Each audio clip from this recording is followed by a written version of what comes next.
Welcome. In front of me is a Samsung Galaxy S26, and today I will show you how you can enable and set up your Do Not Disturb mode.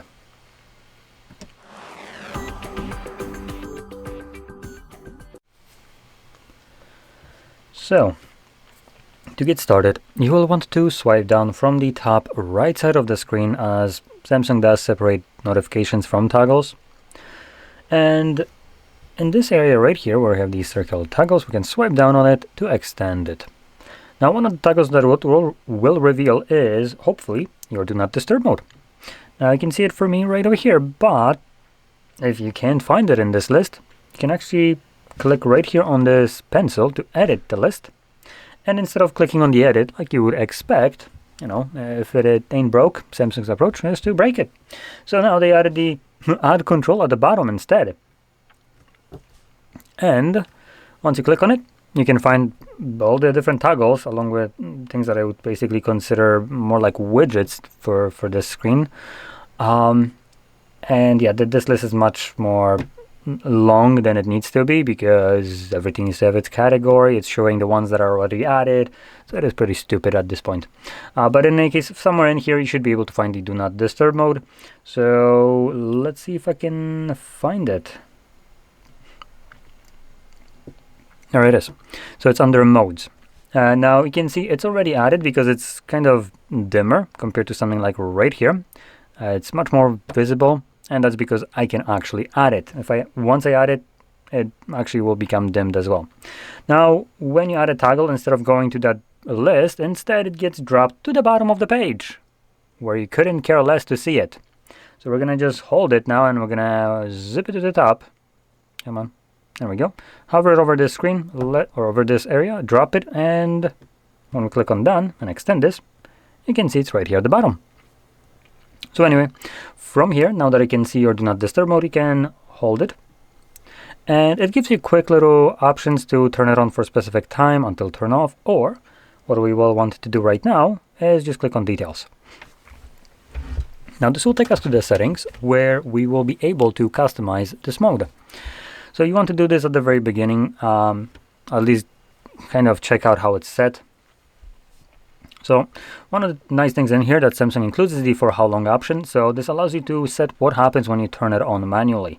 So you can have it set on a specific time. So every time you tap on it on your own, it will run for, let's say, 4 hours. You can have it ask you every time, give you these two options every time, or you can just have it run indefinitely. Now I'm going to keep it like so. Moving on, below that we have schedules, so you can create a fully automatic schedule. There is usually one pre-made called sleeping, but it looks like Samsung also includes a driving mode as well. And you can add new ones, select whichever day of the week you want it to run through, and start and end time. And once you name it whatever, you can just click on save, and it will automatically become turned on. Something to keep in mind. Now when we scroll down further, we have calls and messages. So in here, you will be able to select who will be able to call you or message you, with both of them being separated. And we have everyone, contacts only, favorite contacts only, or no one. No one being selected by default, but there's additional toggle, repeat calls. So allow calls when they are received from the same number more than once within a 15-minute period. So when you toggle this on, if someone calls you twice within a 15-minute, the call goes through normally, so you can hear it, and it's a great option for emergency purposes. Now below that we have messages, same thing as calls, just minus that repeat calls toggle. You can also add favorite contacts, or this could potentially be also exclusions right here, or inclusions to ones that wouldn't fall under a category. But anyway, let's move further, and then we can touch upon the allow, or not allow, but apps, notifications, and alarms and sounds. So here you can specify what things, either alarms, sounds, and notifications, will be able to bypass the Do Not Disturb mode when enabled. Now, once everything is set up, you can just close this up, and you don't ever have to go back there again, as long as you don't want to change anything. And whenever you want to enable it manually, find the toggle, and simply tap on it. And you're good to go. Now once you're done with it, you can also turn it off yourself by tapping on the toggle once again. And one more thing that I want to talk about is in here when we go back, we had two different modes that were added, sleeping and driving.